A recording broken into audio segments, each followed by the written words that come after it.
Today's story is one of those tales so raw and stirring it might leave you holding your breath, set out in the wide-open silence of the Old West, where the wind carries both danger and destiny. It unfolds in a land of frostbitten mornings, lonely cabins, and long shadows stretching across the prairie. This is where a wandering woman, broken by fear, crossed paths with a man who had forgotten how to let anyone in. And it all began with a simple moment. A stranger knocking on a barn wall, just enough to change two lives forever.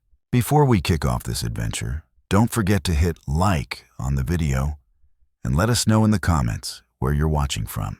Snow blasted sideways across the Montana foothills, sweeping in hard, biting streaks that scraped along the frozen ground and slapped against Rook Halden's face as he rode the last stretch toward his lonely ranch. The tail end of winter cut sharp in his chest with every breath. His horse moved in a slow, steady rhythm, hooves sinking into the hard-packed white crust. Rook kept one gloved hand wrapped around the reins and scanned the familiar outlines of his land. The barn crouched under a heavy drift, the fence half swallowed by snow, the porch rails sagging where last week's windstorm had struck. Everything looked just as winter usually left it, quiet, plain, and cold. But then he noticed something wrong.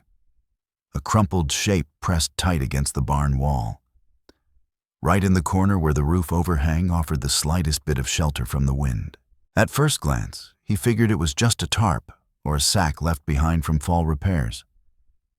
But then the bundle twitched ever so slightly, a weak movement buried under the snow.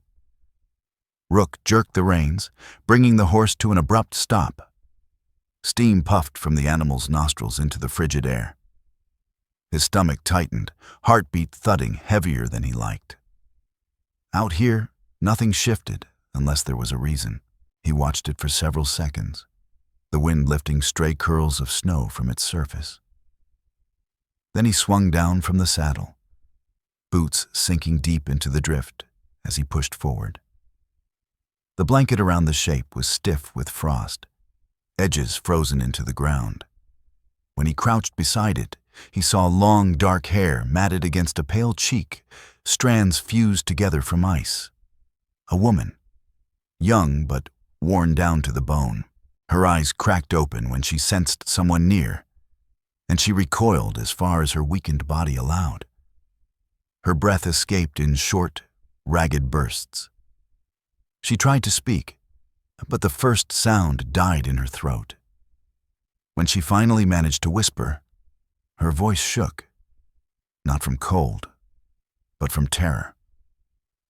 "Don't throw me out, please," she choked. "I'll warm your bed if you let me stay." Rook froze, not because of the weather, but because of what lived behind those words. They weren't flirtation. They were survival. He saw the raw fear in her gaze, the way she braced for anger or disgust. She expected it. Someone had taught her that offering herself was the only way to stay alive. His jaw clenched. A familiar ache settled in his chest, the kind that came when he saw something he wished he didn't have to witness, yet couldn't turn away from. He didn't touch her. He didn't bark orders. He simply steadied his breath and used the low voice he saved for spooked livestock. "Get up if you can," he murmured. "You're coming inside." Her eyes widened, unsure whether to believe him. She searched his face for the trap, for the demand she assumed would follow. But his expression stayed flat, serious, steady. That confused her even more. She tried to rise, but her legs collapsed beneath her. Rook stepped in, not grabbing her, just offering his arm in a way that didn't corner or confine. She hesitated, trembling fingers barely brushing his sleeve before she let herself lean into him. Most of her weight sagged against his side. She was colder than anyone had a right to be, and still breathing. He felt the trembling through layers of wool and leather. Everything about her looked battered, dress ripped at the seams, shawl torn to threads, shoes held together with twine that had snapped, leaving one foot nearly bare. As they pushed toward the house, the wind slammed into them. She gasped at the sting of it. Rook tightened his arm around her shoulders, not out of intimacy, but necessity. His mind moved to the next steps automatically.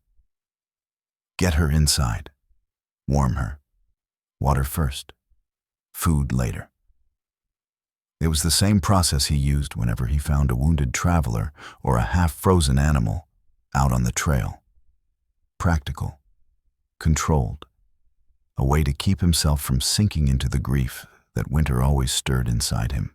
He pushed open the cabin door and guided her into the dim warmth where the stove still glowed faintly. The room was small and plain. Table, chair, narrow bed. But the heat slowed the trembling in her hands. Sit, he said, pointing to the floor near the stove where the warmth hit strongest. She lowered herself gingerly, eyes fixed on him like she expected danger with every move he made. Each time he shifted too fast, her breath hitched, so he moved slower, careful, deliberate. Rook fed 2 logs into the stove, heat rising against his skin. He filled a tin kettle with water and set it on top, listening to the faint hiss as metal met flame. Then he moved about the room collecting what she'd need: a quilt, a cup, a small loaf of bread. Never staring long enough to make her uneasy, but checking just enough to confirm she hadn't passed out. She wrapped the quilt tight around her shoulders, fingers stiff, eyes locked on the fire with a hollow look that told him she hadn't truly rested in days. Maybe longer. After a while, she whispered her name. Sira Vey. He nodded once. Rook.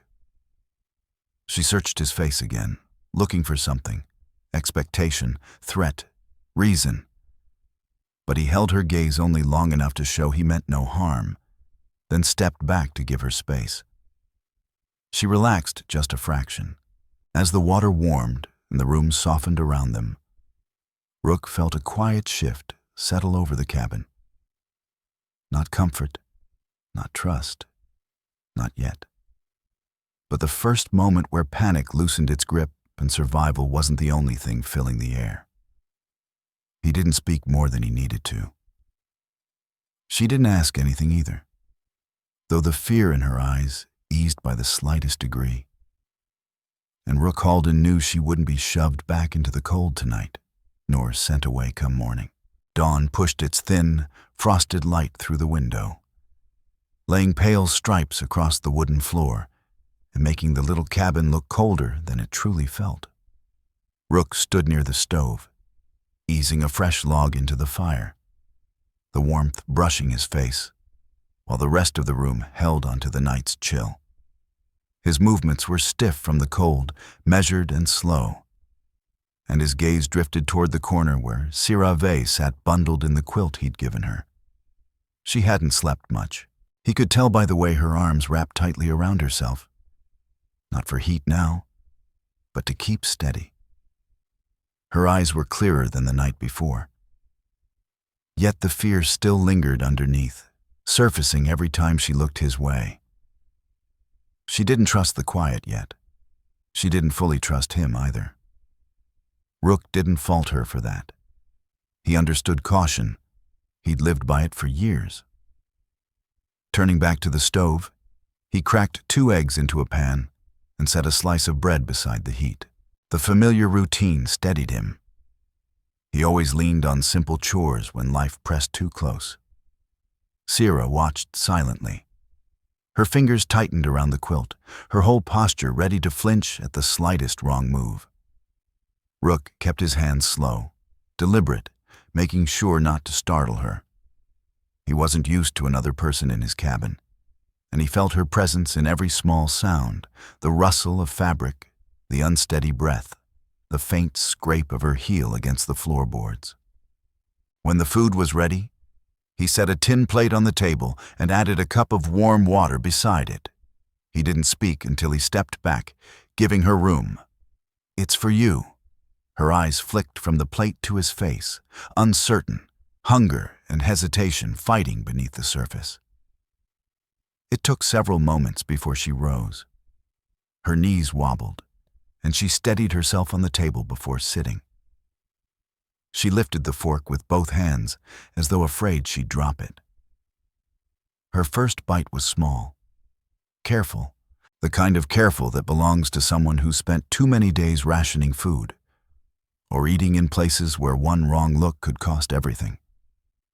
Rook sat across the room on a wooden crate, checking his saddlebags, pretending not to watch. But he listened, to her breathing, to the clink of tin, to the soft hum of the stove. These tiny signs told him she was thawing out slowly, trusting the meal, realizing no one expected anything in return. When she finished, she nudged the plate forward, uncertain what to do next. He nodded at it. "Leave it there. I'll wash it." She blinked, surprised. The tension in her shoulders didn't disappear, but something in her expression loosened as she pulled the quilt tighter around herself. Rook stood and shrugged on his coat.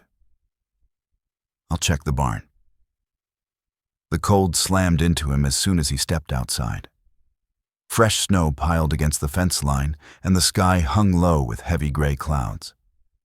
He worked in steady silence for nearly an hour, checking feed, clearing snow from the gate, brushing frost from the horses' coats. The rhythm steadied him, sorting out the thoughts stirred awake since finding Sira Vey beside his barn wall. When he stepped back inside, she sat near the stove again, quilt wrapped around her legs. Her eyes were fixed on the door, as though unsure whether he'd return at all. That look hit harder than the cold wind outside. It told him she hadn't known safety in a long time. "You need anything?" he asked. She shook her head quickly, far too quickly. Her gaze flicked toward the basin of water near the counter, and Rook understood.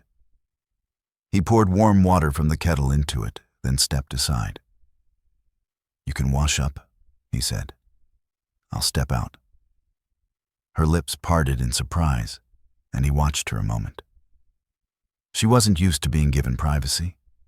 She wasn't used to boundaries.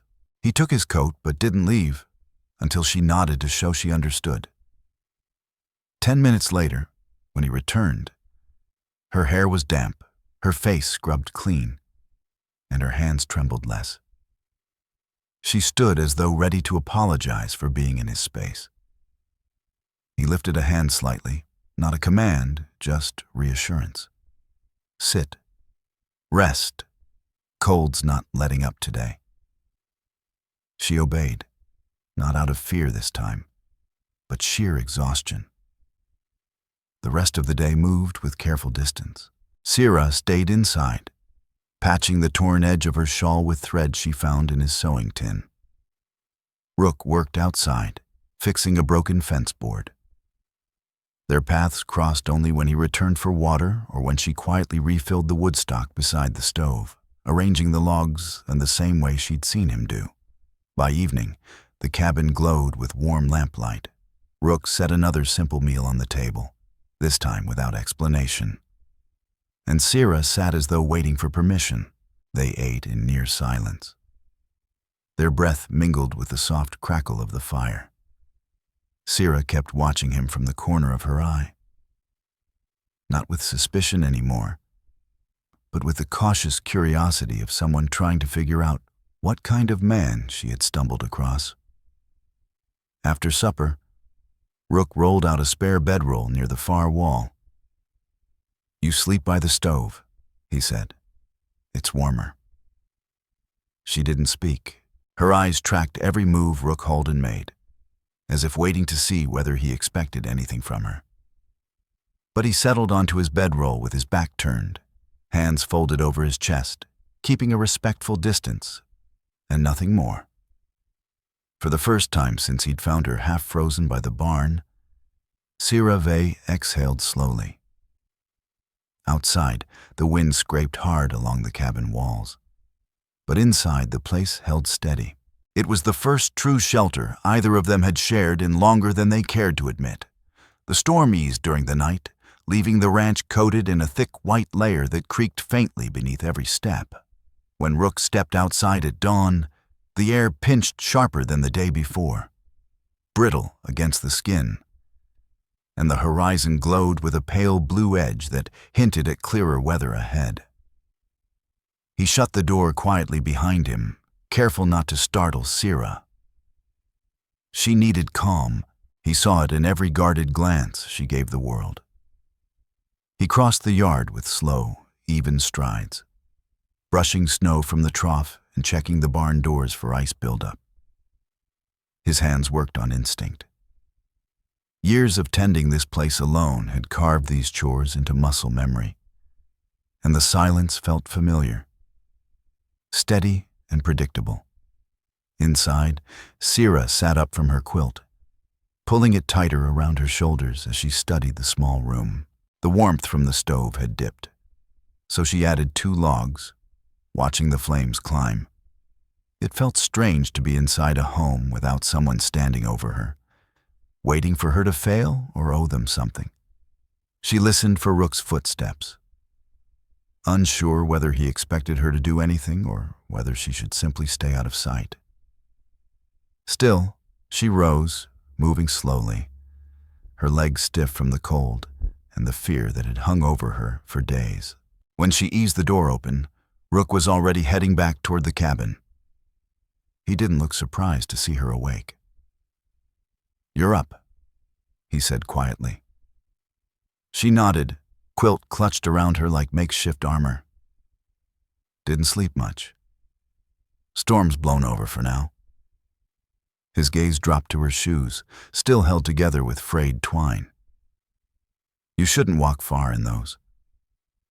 "I'll manage," she murmured, though she couldn't quite believe it herself. He didn't argue. Instead, he pushed the door open wider and let her step in first. She hesitated, troubled by the old instinct that she needed to earn her way through any man's door. But Rook didn't demand anything. He didn't even look at her as he brushed snow off his coat and hung it near the stove. Without a word, he grabbed a small hatchet and stepped back outside to split wood. Sira watched him through the window. His movements were slow and controlled, each swing clean and steady. He didn't move like someone trying to impress or intimidate. He moved like a man who needed the order of routine to keep his thoughts straight. She understood that kind of need. A few minutes later, she stepped outside again, keeping the quilt wrapped close. She walked to the chicken coop, brushing snow from the roof before gently opening the small door. The hens shifted inside, restless but unharmed. She checked their water and feed the way she had as a child. The familiarity grounded her. Rook looked over once, saw what she was doing, and said nothing. The simple lack of criticism brought a small wash of relief.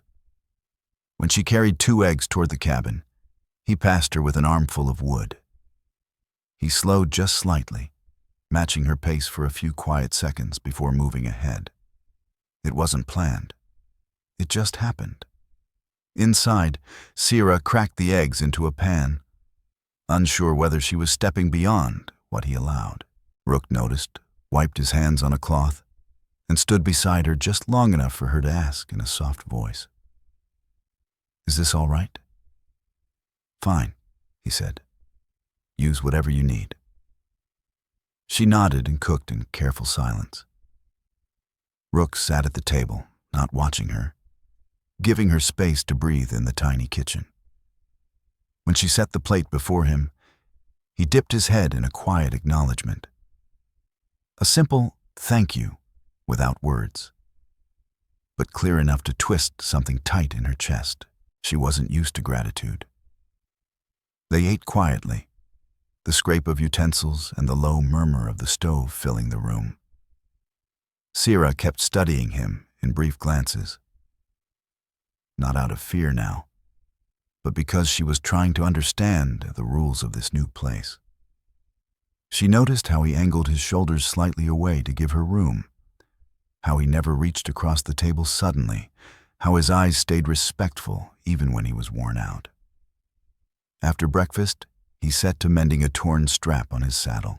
Sira washed the dishes in warm water, rolling up her sleeves, her movements careful and practiced. Steam curled around her fingers, warming the room more than the stove did. Rook glanced over once, saw her working, then returned to the leather. By afternoon, a quiet rhythm had settled in. Rook worked outside, fixing the fence rail the storm had loosened. Sira swept the porch, gathered broken branches scattered across the yard, and stacked them neatly beside the woodpile. When she finished, she stood near the barn door, uncertain whether she should go inside or wait for him. He noticed her pause, wiped his hands on his pants, and called gently, "If you're cold, fire's still going inside." The tone wasn't dismissive or commanding, just thoughtful. She nodded and stepped back toward the cabin, fingers brushing the quilt's edge as she went. Later, when she folded one of the shirts drying by the stove, she smoothed the fabric with slow, deliberate strokes. She wasn't sure why she did it. Maybe to feel useful, maybe to show she wasn't trying to take advantage of his kindness. When Rook Halden stepped inside and noticed the folded shirt, he paused. Sira stiffened instantly, bracing for a correction or some warning. Instead, he picked up the shirt, gave a single quiet nod, and set it away. The moment lasted barely a breath, yet something inside her eased. A tiny shift, like the first warm breath seeping into a frozen room. Their routines had begun to overlap, not from duty, but from the quiet recognition that two people could share space without hurting each other. For Sira Vey, that was something she hadn't felt in years. Night draped over the foothills, wrapping the ranch in a silence that felt too big for the small cabin. The wind had settled, but the cold pressed against the windows with a steady persistence. Inside, lamplight flickered faintly across the walls as Sira tried to sleep near the stove. She curled beneath the quilt, breathing shallow, her eyes opening more often than staying shut. Every little noise, Rook shifting on his bedroll, the pop of wood inside the stove, the low whistle of wind along the roof, pulled her back to alertness. Her muscles tensed before she even realized she was reacting. It took only a glance from Rook to see she wasn't fighting discomfort. She was fighting fear. He had seen that look on travelers passing through town before. Wide eyes, quick breaths, hands braced to defend even when no danger was near. He sat at the table sharpening a tool, the rasp of metal on metal, slow and even. He kept each movement soft, careful not to scrape the blade too sharply or shift too suddenly. He'd learned long ago how sound could feel like a threat. When Sira finally drifted to sleep, her rest didn't last. Only minutes passed before her body jerked awake. Eyes wide, breath stumbling as though someone had yanked her from a nightmare. The quilt slid from her shoulders, and her fingers gripped the floorboards like she was bracing for impact. Rook didn't get up or turn too quickly. Instead, he spoke in a steady tone, eyes still on the stove. "You're inside. Nothing's happening." She blinked rapidly, trying to ground herself. Her chest rose and fell in uneven bursts, her gaze darting around the dim cabin, searching for a doorway, for danger, for anything that explained why her heart was pounding. When recognition finally found her, her expression shifted. Not quite relief, but something tangled with confusion and embarrassment. She dragged the quilt back around her shoulders and leaned against the stove, staring at the floor. "Sorry," she whispered, voice thinned by exhaustion. Rook set the knife on the table, pushing it slightly away so she wouldn't think it was meant for her. "No need." She nodded, though he could see she didn't fully accept it. Her hands trembled, and she tucked them beneath the quilt to hide it. For a long moment, neither of them spoke. The room settled into a gentle quiet, broken only by the soft crackle of firewood. After a while, she murmured, "I'm not used to sleeping safe." Rook understood more than he outwardly showed. He'd spent years waking from dreams where Nala Roo called his name from somewhere he could never reach. The first winter after losing her had been the hardest. Long, sleepless nights. The constant ache of something missing in the stillness. "You'll get there," he said, eyes on the stove, giving her space. She looked at him, studying the side of his face in the soft light.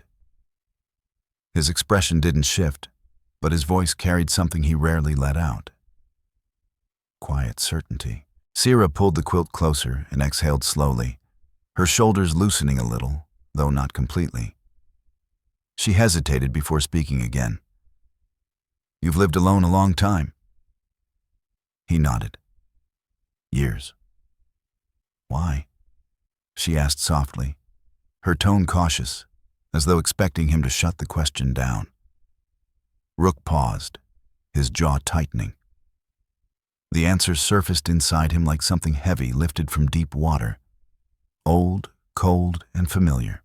He didn't want to talk about Nala Roo, not because he distrusted Sira, but because that memory lived deep within him, guarded like a wound that never fully healed. "Someone I loved died," he said simply. After that, being alone felt easier. Sira's gaze lowered, absorbing the quiet weight behind those words. She didn't pry. She knew grief well enough to recognize when someone carried it silently. Outside, a gust scraped along the cabin walls again. She tensed, but this time her reaction softened when she saw Rook watching the window with calm steadiness. Not fear. That steadiness helped her breathe again. Later, as Rook prepared his bedroll, Sira whispered, "Thank you for letting me stay." He paused, hand resting on the blanket. He didn't offer grand reassurances or comforting speeches. That wasn't who he was. "You needed shelter," he said. "That's reason enough." She swallowed, feeling emotions she hadn't let herself touch in years. Relief tangled with confusion. Trust wrestling with the fear of losing it. Rook lay down facing the ceiling, hands folded over his chest, eyes open in the dim glow. Sira shifted closer to the stove, her breath finally settling into a steady rhythm. For the rest of the night, silence filled the cabin. But it wasn't the cold, sharp silence that had haunted her for months. This one felt warmer and almost safe. Instead, the cabin held a quieter weight, the kind formed when two people learn to share the same space without stepping on each other's wounds, each burden settling side by side. And for the first time since collapsing at his barn wall half frozen, Sira Vey's eyes stayed shut long enough for real sleep to finally take hold. By late afternoon, the sky had shifted into a heavy, steel-gray sheet stretching from one ridge to the next. Exactly the kind of sky that warned anyone raised through Montana winters that something harsh was riding in fast. Rook Halden stepped onto the porch, tugging his coat tight as he tested the wind with a long, steady stare. He didn't like the drop in temperature or the way the clouds stacked low and quick. The air had that dense stillness. Right before it broke, inside the cabin, Sira was sorting firewood near the stove. When she noticed him studying the yard with concern, she straightened, watching him carefully. She sensed tension before he even spoke. "Storm's rolling in quick," he said quietly. "How bad?" she asked. Rook didn't answer right away. He judged the sky the same way some men sized up a poker hand. Silent, precise, relying on instincts shaped by winters that didn't forgive mistakes. Bad enough we need everything tight before nightfall. Sira grabbed her shawl and wrapped it around her shoulders. Her hands looked thin, but steady. She didn't ask what to do next. She simply waited for him to move, reading his unease the way one reads fresh tracks in snow. They stepped outside together. The cold hit harder than before, slicing sideways across the yard with a sting that cut through layers of fabric. Snow drifted in thin, low sheets, like dust carried by the wind. Rook strode toward the barn with long, controlled steps. Sira followed, slipping once on ice before she caught herself. He glanced back only long enough to make sure she stayed upright before moving on. Rook wasn't a man who panicked, but that familiar pressure tightened in his chest whenever the ranch faced danger. He'd lost too much in his life to risk losing more. Inside the barn, the air smelled of hay and warm animals. The horses shifted uneasily, sensing the storm. Rook went straight to the stall doors, checking each latch. Sira stood nearby, waiting, ready. She hated standing idle when trouble was coming. "What can I do?" she asked. He nodded toward a stack of hay. "Bring a bale over. We'll pack it against the draft on the east wall." She nodded quickly and dragged a bale across the floor, letting out a quiet grunt as she heaved it into place. It was heavier than she expected, but the strain didn't bother her. Working was easier than waiting. As they sealed the draft and tightened ropes along the gate, the wind outside grew louder, striking the barn with sharp blasts. The boards shuddered under each hit. Sira flinched at the sound, but Rook barely reacted. Storms had tested these walls before, though never with her inside them. "We need to check the feed barrels," he said. They moved fast, lifting lids, brushing out blown snow, tightening loose covers. Rook worked with practiced efficiency, his thoughts racing ahead of his hands. Sira matched his pace as best she could. Each time he passed her a tool, she took it without hesitation. Each time she finished a task, she looked to him for the next. The storm built quickly. Snow began swirling harder, tapping the roof in uneven rhythms. A sudden gust slammed into the barn door, nearly wrenching it from Sira's grip. She gasped as the wind shoved her backward. Rook reached her in 2 long steps, bracing the door with his shoulder. "Hold it with both hands," he called over the wind. She gripped the edge until her knuckles blanched, and together they forced the door shut. The latch clicked just as another blast rattled the boards. Breathing hard, Sira pressed her back against the door. Rook saw the tremble in her hands, not from the cold, but from the rush of fear. He recognized it well. Storms could rip apart a roof in seconds. For someone who'd lived too close to danger, anything sudden felt like a threat. "You did fine," he said, voice low and steady. Sira nodded, trying to slow her breath. She hadn't heard reassurance, true reassurance, without expectation, in a very long time. They grabbed a lantern and pushed through wind that felt like needles across their faces. Snow thickened so much that the cabin blurred into a pale shape through the white curtain, though it stood only a dozen yards away. Sira stumbled once. Rook caught her elbow without breaking stride. Inside, they forced the door shut against the storm's fury. The windows rattled as though something pounded them from outside. Sira stood by the table, covered in snow, her breath shallow. Rook hung his coat, then moved quickly to the stove, adding kindling and logs until the fire grew strong again. Heat slowly pushed back the cold. Sira stepped closer, warming her hands. Her shoulders still shook from the cold and the spike of adrenaline. "You all right?" he asked. She nodded, though her voice didn't appear at first. After a moment, she said quietly, "I haven't worked in storms like this. Not for a long time." Rook placed another log on the fire. You handled yourself fine.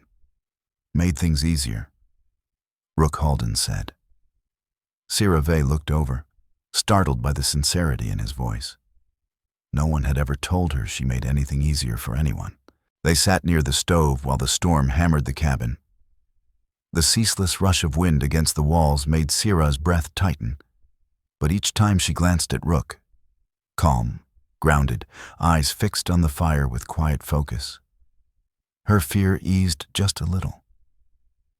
After a long silence, she whispered, "You didn't have to go out there with me." He met her eyes, his expression unreadable but gentler than she expected. "Couldn't leave the place to fight it alone, and I wasn't letting you face it by yourself." Her gaze softened, the tension around her eyes loosening.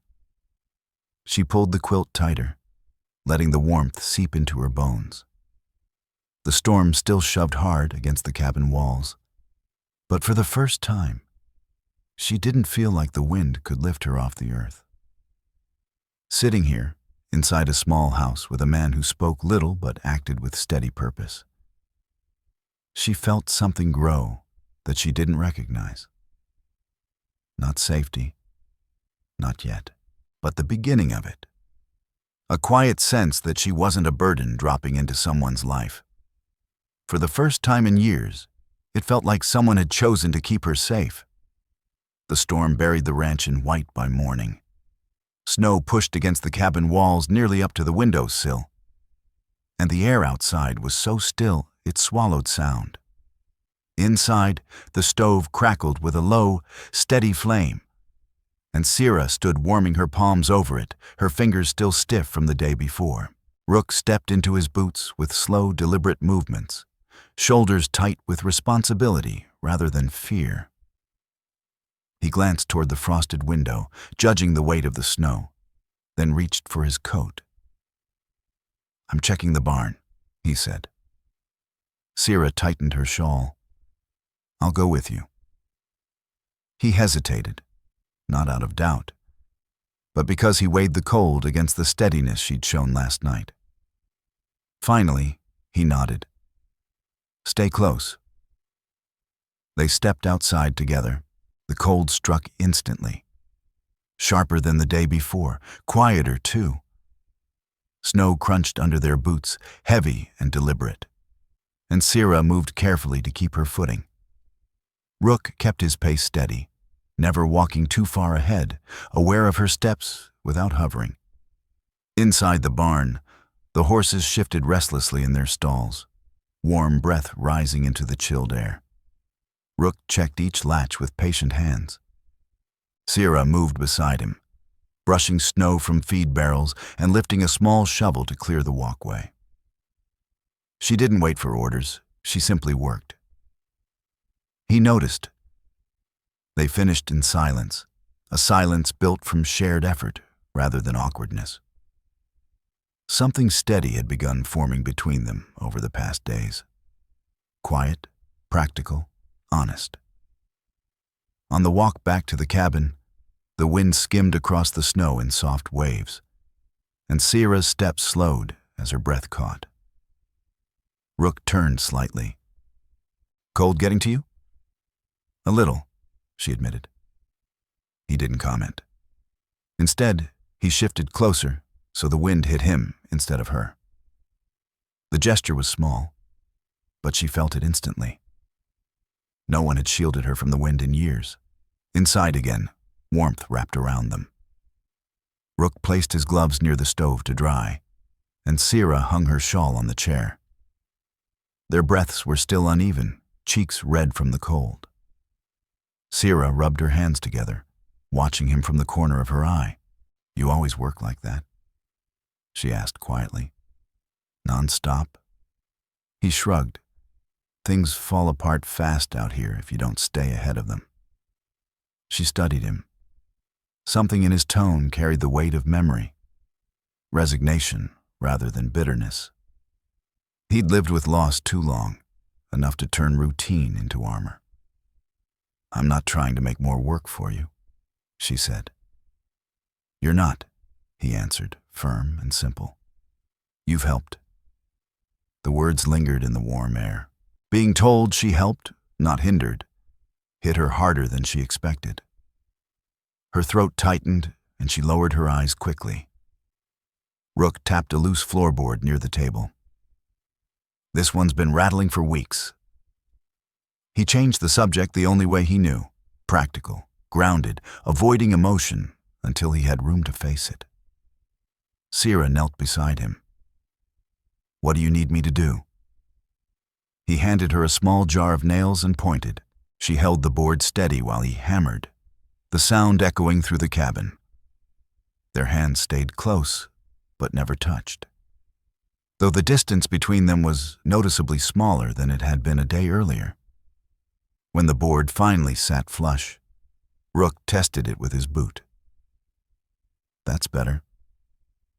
Sira watched him stand, catching the quiet pride in his work and the faint softness in his expression when he looked at her. She put the nails back into the jar, and then saw him noticing her shoes. The same torn, worthless things tied together with worn twine. "You won't make it through another storm in those," he said. "I know," she murmured, heat rising in her cheeks. "I didn't have much time to grab things when I left." The unspoken story settled between them. She waited for him to pry, the way men always did. He didn't. Instead, he walked to a small trunk near the wall. Rook lifted the trunk lid and pulled out an old pair of wool socks and a set of his softest boot liners, worn from use but still sturdy. "Try these," he said, placing them on the table. "Won't fix those shoes, but they'll keep you warmer." Sira Vey stared at the items, her breath thinning. No one had ever given her something simply because she needed it, not without expecting something in return. "I'll take care of them," she whispered. "They're meant to be used," he replied, "and you need them more than I do." She swallowed and nodded, unable to find any other words.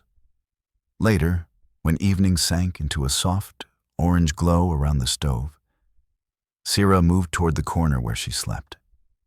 She paused at the threshold, watching Rook Halden as he sorted through tools spread across the table.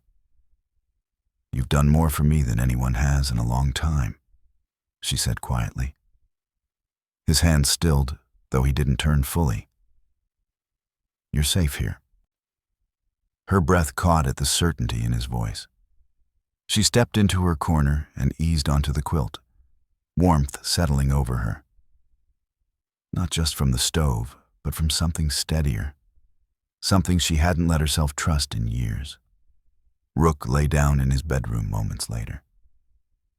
He didn't look her way, but his voice drifted through the dim. "Get some rest. Weather's easing up. Tomorrow will be easier." For the first time since reaching his ranch, half frozen, she believed him. The storm broke during the night. By morning, the land lay beneath a thick blanket of snow that glowed faintly in the early light. The wind had gone silent, leaving the world still in a way that made every sound inside the cabin travel farther. Each crack from the stove, each shift of the floorboards. Sira woke slowly, blinking at the faint light pushing through the window. Her muscles ached from yesterday's work, but the weight in her chest felt smaller. She wrapped the quilt around her shoulders and noticed the cabin was warm, not cutting cold like the morning she first arrived. Rook was already up. He sat at the table lacing his boots with practiced, steady hands. His hair was damp from washing, sleeves rolled halfway up his forearms. His expression held the familiar quiet calm she'd grown used to. But his eyes carried something softer than before. "Storm's done," he said without looking up. Sira nodded, stretching her fingers beneath the quilt. "Feels different. We'll need to check the pasture," he added, standing and testing the tightness of his boot. Fences might have shifted, shed too. A knot of nerves pulled at her, not from the work, but from a thought that had shadowed her since before dawn. one she kept pushing away every time it surfaced. When he stepped outside to gather tools, she walked to the window and watched him move across the yard. His stride was strong despite the deep snow. She noticed the precision in his motions, the way he lifted the latch carefully, the way he tested the gate before opening it all the way. Watching him work tightened something in her chest again, not fear, but a strange sense of belonging she never thought she'd feel. She pulled on the socks he'd given her and tightened her shoes as best she could. The warmth against her feet lingered. When Rook Halden returned for his gloves, he paused when he saw her dressed. "You coming?" he asked. "If you want to help." He didn't wait for her answer before turning toward the door. "Come on, then." Outside, the snow reached nearly to her calves. The air was crisp and clean, heavy with pine and frozen earth beneath the white crust. Sira stepped carefully, tucking her hands into the sleeves of her shawl. Rook slowed his pace just enough for her to keep up, though he didn't draw attention to it. They reached the fence line first. Some posts leaned under the weight of snow, but most stood firm. Rook pressed a palm against one, testing its strength. "This one'll hold," he murmured. "Let's check the far side." Sira followed him around the pasture. The land stretched wide and white, the distant mountains carved sharply into the cold blue sky. The silence felt deeper, not loneliness, but the kind of quiet that settles after surviving something hard. At the shed's backside, Rook crouched to inspect a loose plank. Sira knelt beside him, brushing away snow with her bare hand. "You don't have to do that," he said. "I'm used to cold," she answered, though the sting in her fingers betrayed her. He frowned, reached into his coat, and pulled out a spare glove. He handed it over without meeting her eyes, as if it meant nothing, but it meant everything. She slipped it on quietly. They worked almost an hour, repairing what they could, clearing snow where it mattered. Their movements synced easily, without needing words. By the time they walked back to the yard, Sira's breath rose in exhausted clouds. Rook studied her, noting the tension in her shoulders. "You're freezing," he said. "Go warm up." "I can help." "Go on," he repeated, softer this time. His voice had changed, still quiet, still restrained, but warmer. Inside the cabin, Sira stood near the stove, letting the heat crawl back into her bones. She stood near the stove, staring at the door, waiting for the question she'd been dodging to finally corner her. What happens when the weather clears for good? When Rook Halden stepped back inside, stamping snow from his boots, Sira Vey turned toward him with an expression he recognized instantly, uncertain, bracing, half afraid. He hung his gloves near the stove, not pushing her, not urging her to speak. He simply waited, shoulders relaxed, the lamplight catching the quiet tiredness in his eyes. "When the cold lifts," she began slowly, "I could go. I don't want trouble finding its way here." Rook stilled, not startled, not dramatic. He just stopped moving, his hand hovering above the back of a chair. A few long seconds stretched between them. "You've done more than enough," she added softly. "Once the weather eases, I won't be a burden." Rook lowered his hand but didn't sit. His face stayed steady, but something shifted deep behind his eyes. "You're not a burden," he said simply. The words tightened her throat more sharply than she expected. "Still," she whispered, "maybe I shouldn't stay." He didn't look away. His jaw tightened once, a small movement, but heavy with meaning. "You don't have to go," he said, voice low but firm. "Not unless you want to." The room seemed to still around them. Sira felt something warm and frightening rise in her chest. a feeling she hadn't allowed herself in years. Wanting something was dangerous, needing something even more so. She looked away before he could read too much in her expression. Outside, the last breath of the storm settled across the snow. Inside, something new began to take shape. Slow, fragile, steady. Neither reached for it, but both felt it. The next morning carried a hint of softness, the kind that didn't melt snow yet, but promised winter's hold was loosening. A thin ribbon of sunlight touched the porch rail. The quiet outside felt less cruel. Sira stood at the window, watching soft plumes of steam curl from the horse's breath. The land looked peaceful in a way she hadn't let herself feel in years. Behind her, Rook moved about the cabin with that steady rhythm she'd grown familiar with. He set out 2 tin plates on the table without a second thought. It was a habit he didn't have before she arrived. She watched that small action, and something tightened in her chest again. Not from fear, but from the unfamiliar weight of belonging.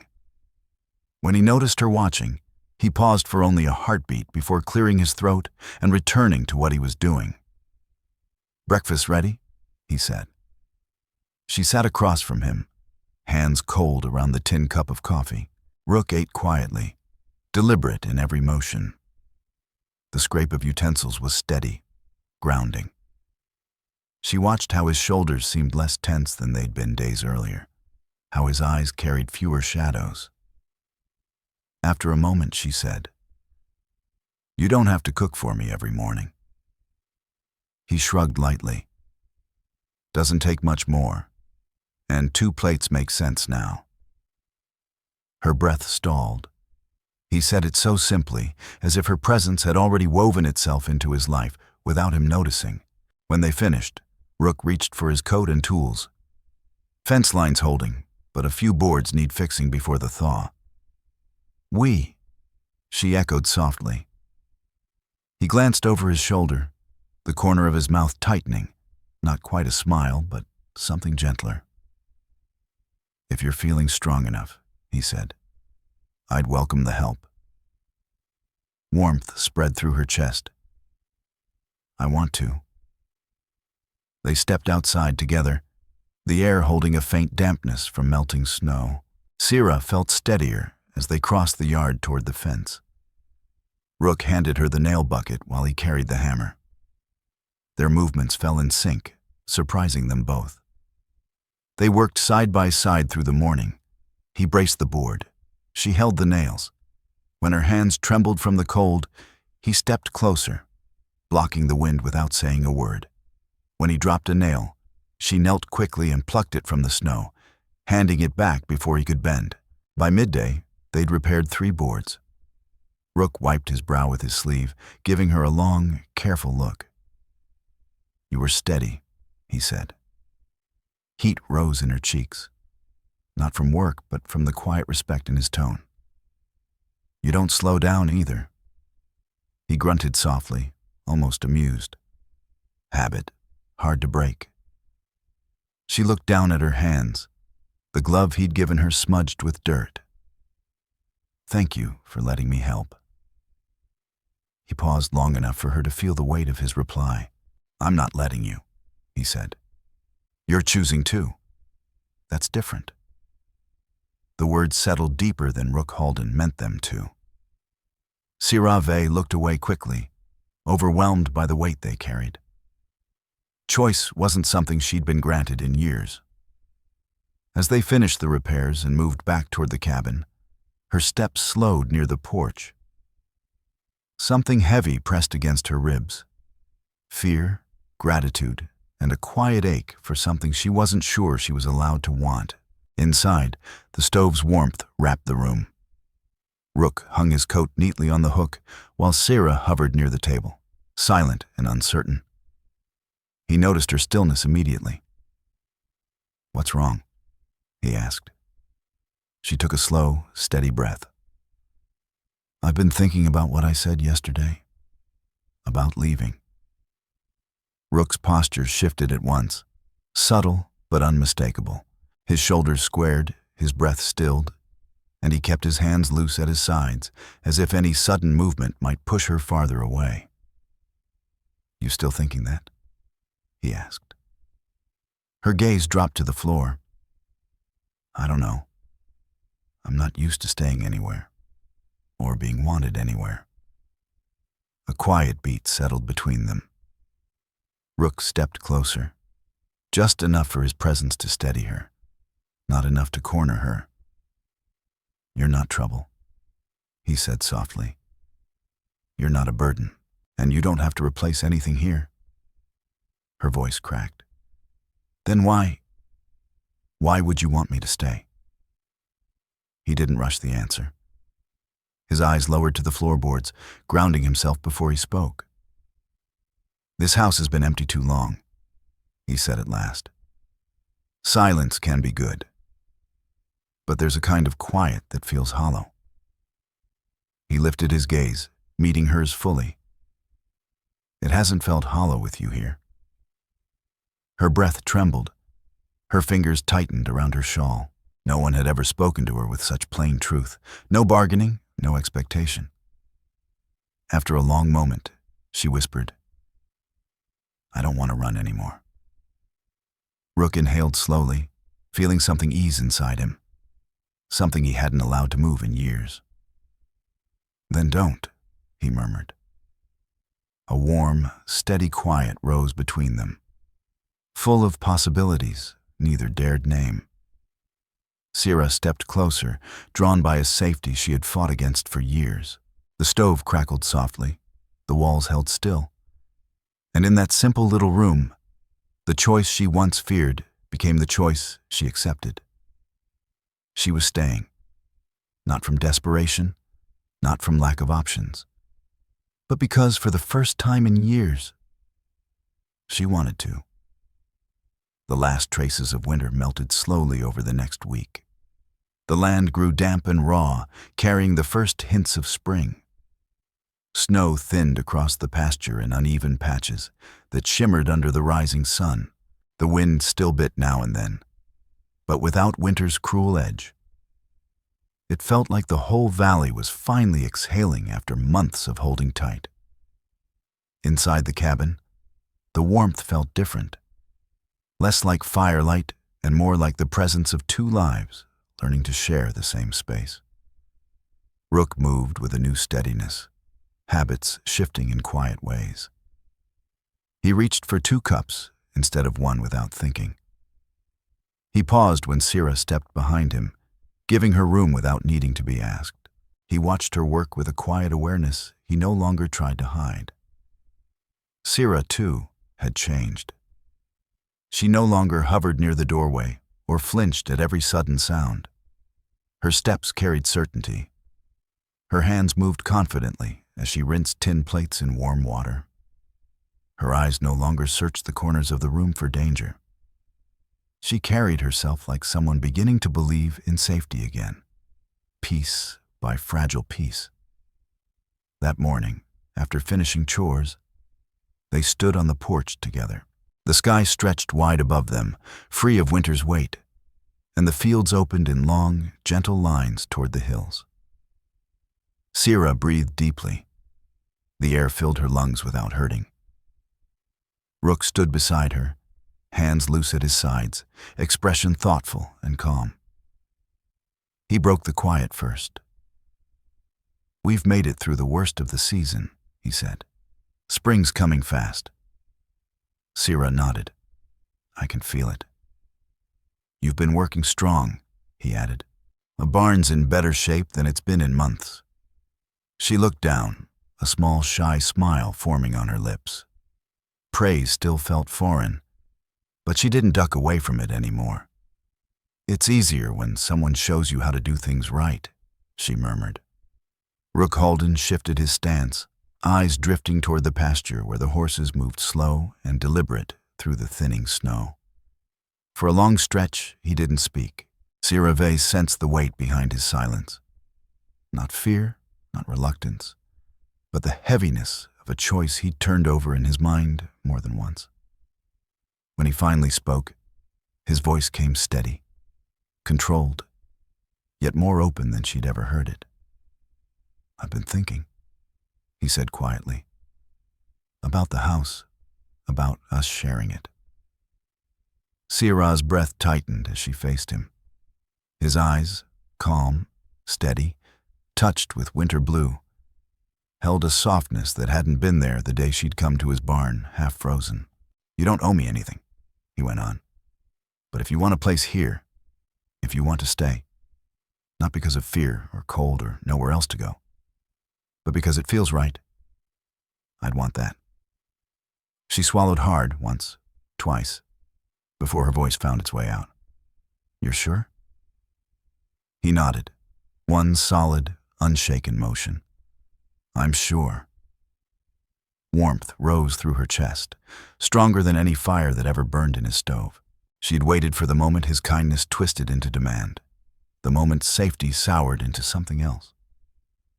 It never had. Not once.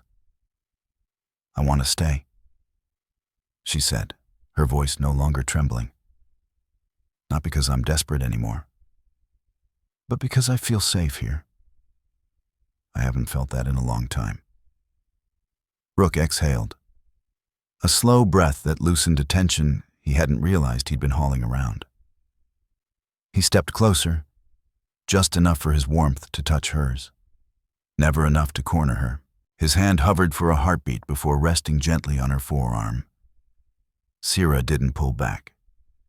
She let out a shaky breath and leaned into the contact, letting herself trust it. Trust him. They stood there like that. Two people shaped by different storms, now sharing the same stillness. When Rook finally spoke again, his tone carried that quiet, grounded certainty she had come to depend on. "We take this slow," he murmured. "As slow as you need." She nodded softly. "As slow as we need." His expression eased, and a faint, restrained smile touched the edge of his mouth. Not wide, not showy, just honest. Sira reached for his hand, hesitant at first, then firmer when he didn't move away. Their fingers wove together like it had always been meant, two hands reaching across cold nights and empty rooms to meet in the middle. Side by side, they walked across the yard toward the pasture, early spring light spilling warm and pale across the land. For once, no dark corners pressed at her mind, urging her to flee. No emptiness echoed in his eyes like before. A future formed between them, not out of fear, not out of survival, but out of choice. At the fence line, Rook paused. He looked at the land ahead, then at the woman beside him, who had arrived half frozen, terrified, and now stood steady, alive, unbroken beneath his roof. "Home feels different now," he said quietly. Sira squeezed his hand. "It feels like ours." The wind drifted through the clearing, gentle and harmless, carrying not a single threat, only the promise of a new season. Rook lifted her hand slightly, holding it with a certainty that needed no words. And together, they turned back toward the cabin. Not strangers anymore, not two people sharing space, but two souls choosing to build a life side by side. Winter behind them, a quiet, deliberate peace ahead. Finally, let me send my deep thanks to you. Thank you for listening. If this story has touched your heart, I invite you to stay with us to discover more true tales of the Wild West. Stories that honor resilience, tenderness, and the spirit that God placed in those who blaze the trail. Subscribe, share. Leave your thoughts in the comments, and join us once again to journey across this untamed land. Thank you. Aviso legal. Disclaimer. These stories are crafted purely for entertainment and may contain imaginative additions or dramatic interpretations inspired by old frontier eras. We use AI-based resources, voice, imagery, and drafting, as part of our creative process. but every final detail is carefully reviewed and shaped by human effort to preserve emotional depth and authenticity. We strictly follow YouTube's rules regarding AI-generated content and refrain from deepfakes, altered identities, or misleading representations. All images, sounds, and related materials are lawfully obtained. Please do not reuse, modify, or distribute any portion of this content without written permission. Thank you for valuing creativity, respect, and original work.